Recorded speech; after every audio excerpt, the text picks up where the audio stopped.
Hello, welcome to part 3 of Critical Thinking in the Classroom. And this is our third module on introducing some critical thinking tools.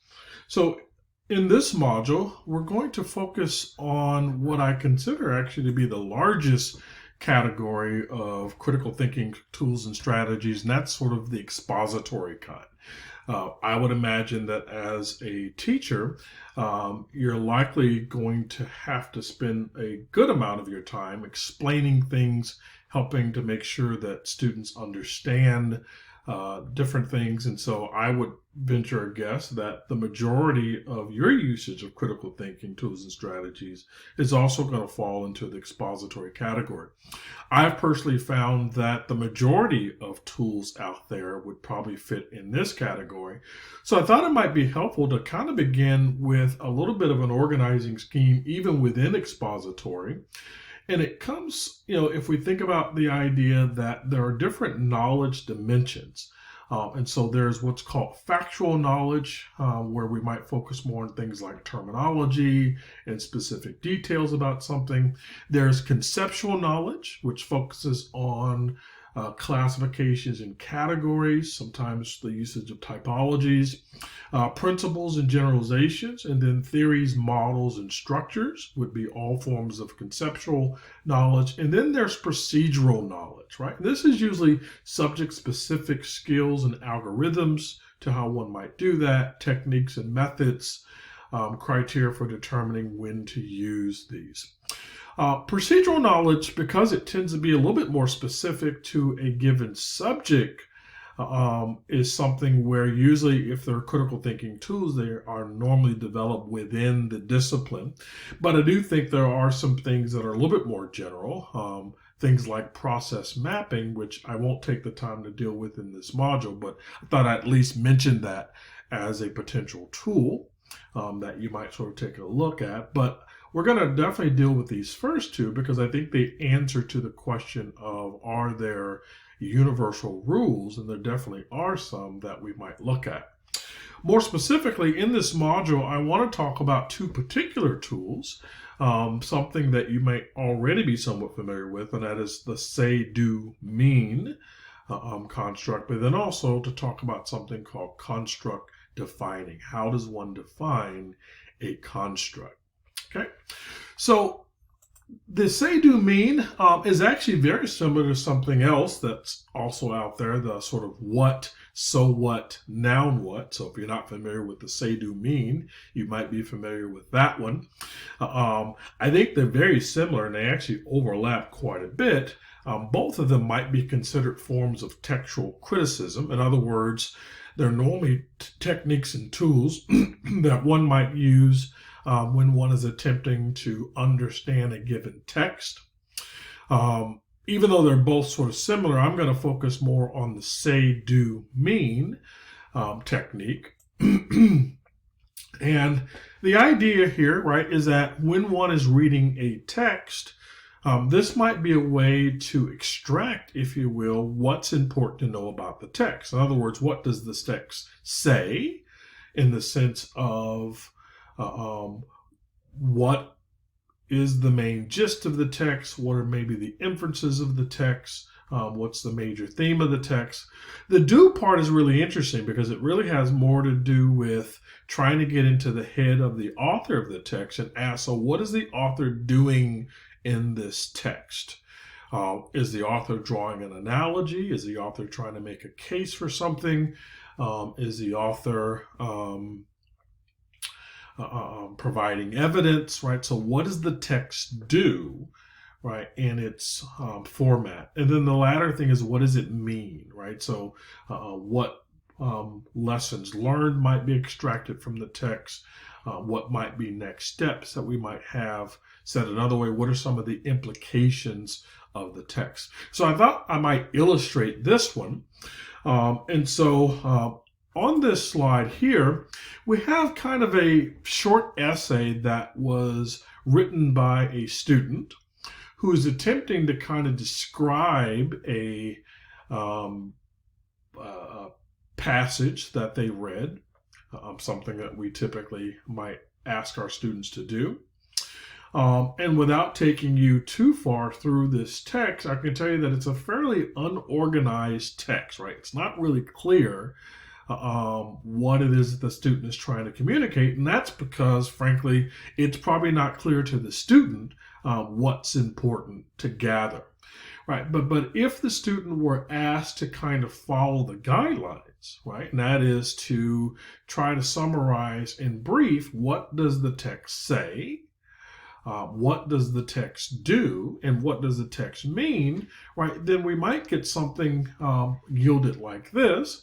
Right, so in terms of that paragraph that I just showed you, what does that text say? Well, the text basically is saying that unlike New Zealand soldiers in World War I, who received condoms, American soldiers received after the fact an ineffective medicine that resulted in the loss of 7 million days of active duty over close to a 3-year period, right? So basically, this text is about American soldiers in World War I and how they received post hoc medicine rather than preventative techniques. What does the text do? Right. So by examining the outcomes of various approaches to condom use during World War I, the text makes a case for more realistic approaches to disease prevention in the future.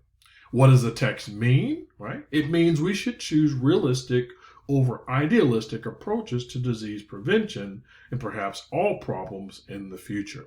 Okay, so this once again is the ways in which we were able to use the say, do, mean technique for helping students to better organize their thoughts about a given text. I've used this quite a lot in my classes to really try to help students to better understand what is it that they need to be looking for.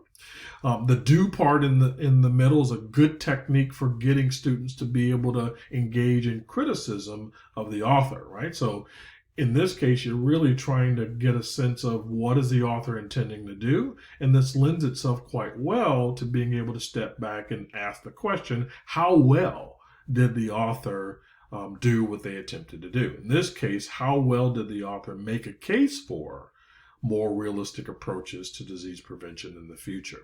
Okay, so the say, do, mean technique is a good expository technique, especially when one is just simply trying to extract out the facts from a topic.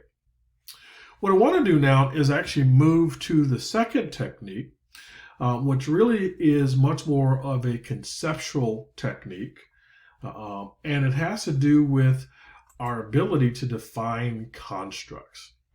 And normally when I talk about this technique, and I use it a lot, I normally introduce it by asking people a rhetorical question, even though frankly, a lot of folks attempt to actually answer the question out loud. And the question normally begins with, how will you know when you know enough about a given topic? Truth be told, right, most people just kind of study until their time runs out, right? And so they don't usually know when they know enough about something. But the argument here is that when you can define a construct in these following 4 ways, you actually know enough about the construct. And so what are the 4 ways for defining a construct? Well, one is to define it conceptually. The second way is to define it componentially. The third one is to define it functionally. And then the last way is to define it in terms of its operationalization. And once again, my argument is that virtually anything there is to know about a construct is going to fit into one of these 4 categories. And therefore, if you can define your construct in these 4 ways, you understand the construct pretty well. So let's walk through each of these. And then we'll actually give you an opportunity to practice this at the end of the module. So let's begin with the first one, and that is conceptual. When you define something conceptual, you're basically asking 2 kinds of questions. You're asking, what is it a type of? And what is it a part of? What is it a type of? and what is it a part of? Now, for the sake of helping you to understand these, I'm actually going to use kind of two examples. One is really not a construct, it's a concept, but I'm going to use it because I think it'll make this clearer for you. And then we'll use a construct, a real construct. So for my concept, I'm going to take a chair. Right? And so if we were defining a chair conceptually, we would ask, what is a chair a type of? Most folks readily recognize that a chair is a type of furniture. So essentially, by defining a chair as a type of furniture, we are conceptualizing the chair. What is it a part of? Well, a chair may be part of a dining room set, might be part of a living room, might be part of a bedroom, but once again, we are situating a chair. Now, once again, that's a concept. Concepts are a little bit easier to define than constructs, but you can apply this same kind of rule to a construct. So let's take something like self-esteem. And we were to ask a question, so conceptually, what is self-esteem? Well, we're asking the same two questions. What is self-esteem a type of, and what is self-esteem a part of?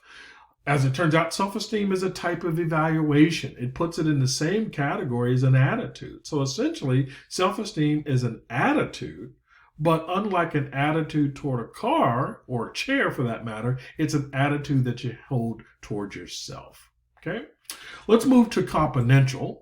Componential, you're asking kind of the inverse, right? With conceptual, you ask, what is it a type of? What is it a part of? With componential, you're asking, what are its types and what are its parts? So let's go back to our chair, right? We could ask, what are the different types of chairs, right? And we might end up with things like lounge chairs and sofa chairs, bar stools, right? All these are different types of chairs. What are the parts of chairs? Well, chairs typically have a seat, they have a back, right?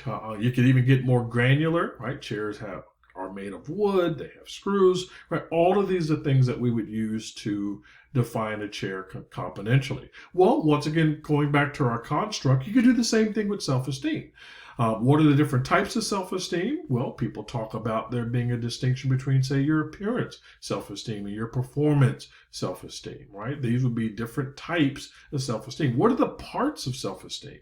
Well, self-esteem involves really two critical components, right? It involves, first of all, beliefs that you have about yourself, and then it involves the evaluation that you attach to those beliefs. If you believe that you're intelligent, is intelligent a good thing or a bad thing, right?